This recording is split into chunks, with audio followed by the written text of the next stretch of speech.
Bonjour et bienvenue pour ce deuxième jour de notre troisième défi.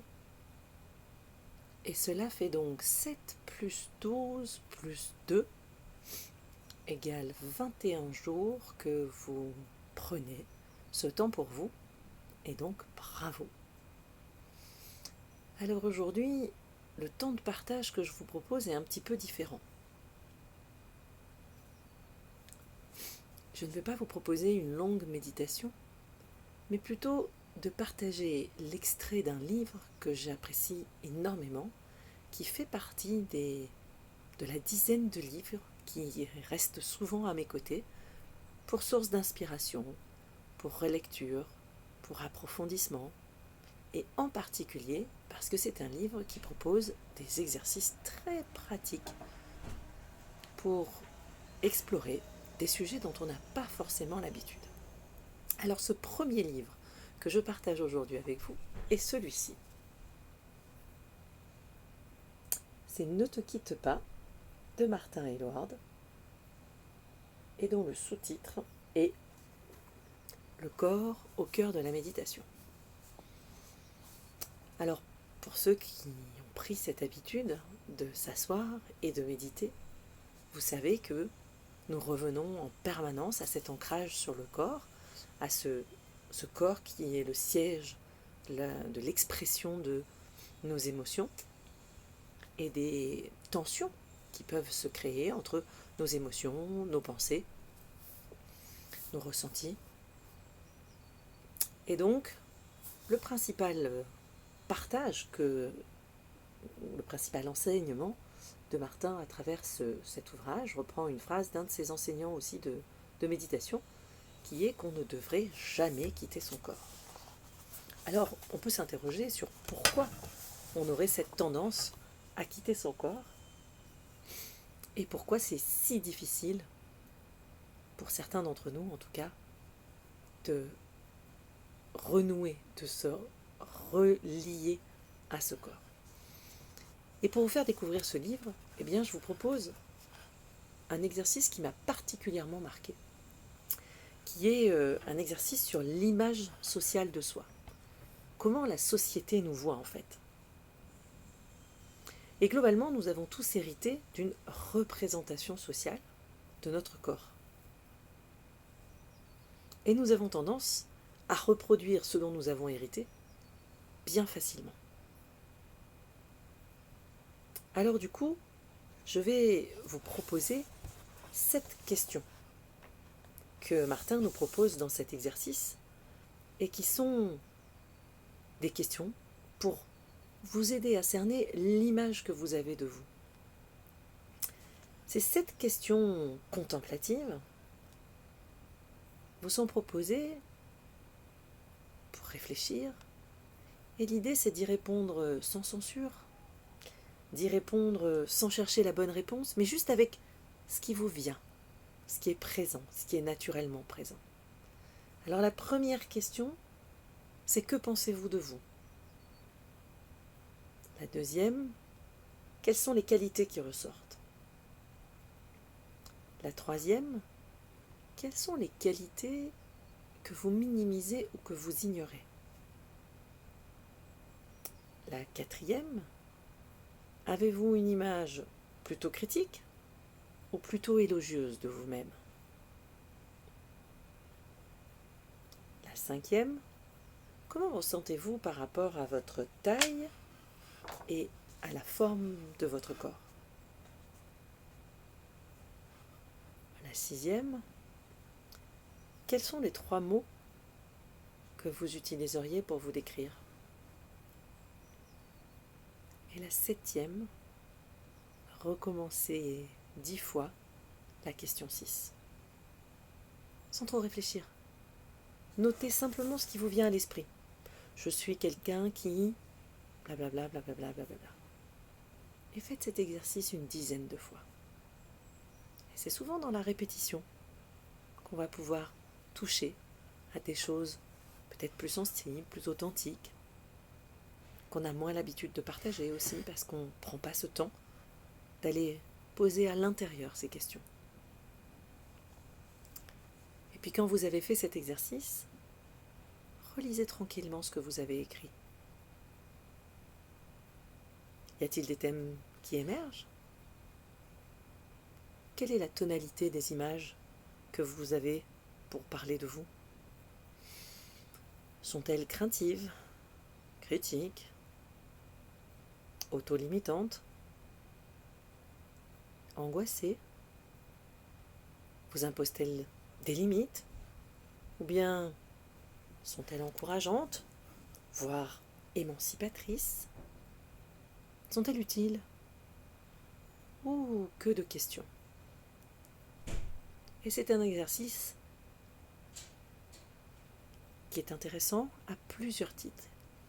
Qu'il est intéressant de pouvoir s'autoriser aussi à refaire régulièrement pour prendre conscience de l'ampleur de nos conditionnements sociétaux. Alors, bien sûr, c'est une façon d'explorer, de révéler les images que vous avez de vous-même, et elles sont toujours multiples. On a beau se considérer comme un tout cohérent, il existe bien différentes versions de nous-mêmes qui entrent souvent en concurrence ou en conflit. Nous inventons et nous renforçons ces images et nous y croyons, alors qu'elles ne correspondent pas forcément à la réalité. D'ailleurs, avez-vous, dans vos descriptions, des attributs identitaires, tels que l'appartenance ethnique, le genre ou l'orientation sexuelle? Est-ce qu'ils contribuent à définir l'image que vous avez de vous-même? Plus vous appartenez à un groupe socialement majoritaire ou dominant, moins ce genre d'attribut a des chances de ressortir dans votre description. Par exemple, si vous avez la peau blanche, il est peu probable que vous ayez écrit « blanc » dans vos mots-clés qui d'emblée vous ont décrit. Parce que la société considère implicitement que la blancheur de peau, c'est normal. Et c'est pour ça que ça n'apparaît pas comme un trait distinctif. L'appartenance ethnique a un peu plus de chances pour sa part de figurer dans la description de ceux qui sont considérés comme différents de la norme. On insiste souvent sur la différence, voire même constamment sur la différence, l'altérité des groupes minoritaires. Que ce soit de manière implicite ou explicite, les préjugés et les normes culturelles vont renforcer certains messages, et qui influent non seulement sur l'image que nous avons de nous-mêmes, mais aussi sur la manière dont cette image est acceptée dans différents contextes sociaux. Alors, peut-être que parmi vous qui écoutez, il y a beaucoup de femmes. Et peut-être que vous, mesdames, mesdemoiselles, vous avez fait l'expérience de cette image d'infériorité que la société nous renvoie. Cette image, elle est renforcée dans de nombreux contextes, par les écarts de salaire, par le nombre de femmes dans les études, par le nombre de femmes au poste de responsabilité, par les propos discriminatoires, par les révélations d'abus sexuels, par les surtaxes sur les produits d'hygiène féminine, et d'ailleurs par toutes ces initiatives de jeunes femmes qui s'organisent sur les campus pour régler ce problème-là très discriminant. Eh bien, ce sont les exemples d'une longue liste, plutôt déprimante. Et les personnes, par exemple, qui n'ont pas la peau blanche, en particulier ceux qui vivent dans un pays à majorité blanche, connaissent eux aussi cette expérience d'être exposés aux préjugés inconscients et au racisme non aiguisé. Si vous n'êtes pas hétérosexuel ou cisgenre, aveugle ou physiquement handicapé, ou bien si vous portez un nom à consonance islamique et que vous en transitez régulièrement par les aéroports internationaux, vous avez vous aussi une expérience personnelle, probablement douloureuse de la discrimination et des préjugés. Si au contraire vous êtes un homme blanc, hétérosexuel, valide et cisgenre, alors quelles que soient les difficultés, les drames que vous avez traversés dans votre vie, vous avez grandi et évolué dans un monde plutôt adapté à votre identité sociale. Cela veut dire qu'à moins d'avoir porté une attention particulière à reconnaître et défaire inévitablement cet aveuglement identitaire, eh bien vous ne savez pas tellement comment ces mécanismes fonctionnent. Et c'est en grande partie comme cela que la domination se perpétue.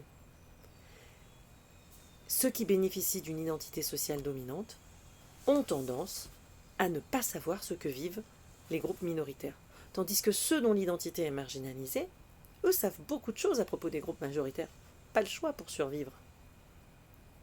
Et c'est pourquoi lorsqu'il est question de racisme, d'homophobie ou d'autres problématiques identitaires et sociales, les groupes dominants ont bien besoin, au moins au début, d'écouter et de peu parler. Et bien sûr, ils ont été culturellement conditionnés à faire exactement le contraire. Et cela me rappelle, quand j'ai décidé de m'engager en ONG et de prendre la parole au nom de ceux qui n'avaient pas fait d'études, la complexité de la posture, que j'ai mis des années à comprendre. Car ayant eu la chance de faire partie de cette élite qui avait fait des études, je n'étais pas légitime à comprendre leur souffrance de l'intérieur, toute leur colère, leur frustration de ne pas avoir pu faire d'études était complexe, difficile à comprendre pour moi qui, jeune et pleine d'enthousiasme, venais justement les aider puisque j'avais cette chance. Et ça a été vraiment un long travail d'acculturation, d'acceptation, de déconstruction de ce qui me semblait à moi une chance et un sens de la justice, et qui pour eux était une injustice et un juste retour des choses. Si je reviens à cette identité blanche, par exemple, pour nous, nous avons juste l'impression d'habiter et de vivre avec un corps. Les personnes noires, elles, savent très bien que le leur est noir. Tout comme les personnes transgenres. Mais si vous êtes blanc et hétérosexuel, comment est-ce que votre blancheur et votre hétérosexualité influencent l'image que vous avez de vous-même ? C'est une question que je laisserai ouverte. Et pour autant, dans nos enseignements de pleine conscience, force est de constater aussi que la majorité d'entre nous, nous sommes blancs. Nous aimerions, bien sûr, que ces pages que je viens de vous partager du livre de Martin soient lues et soient partagées par des gens de toutes les couleurs, par des gens de tous les horizons. Mais c'est ainsi. Qui aura, dans les premiers, ce livre entre les mains ? Alors ça nous invite à réfléchir. Ça nous invite à, avec beaucoup d'empathie, nous souvenir de ces fois où nous nous sommes sentis seuls, exclus, différents, mauvais, injustement traités ou critiqués, à l'école, par nos familles ou nos collègues. Nous savons sans aucun doute que le résidu émotionnel de ces situations peut subsister des années, en affectant bien douloureusement l'image que nous avons de nous-mêmes, en nous faisant sentir différents, indignes, voire incompris.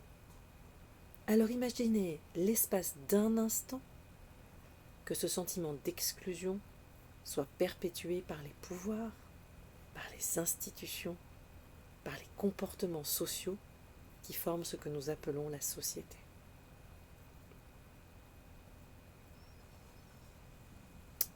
Un autre partage, tout comme Martin le partage dans son livre, quand je regarde les images d'étudiants qui prendront le chemin de la rentrée universitaire prochaine sur les sites des dites universités ou des dites écoles d'ingénieurs de cette élite, eh bien, encore une fois,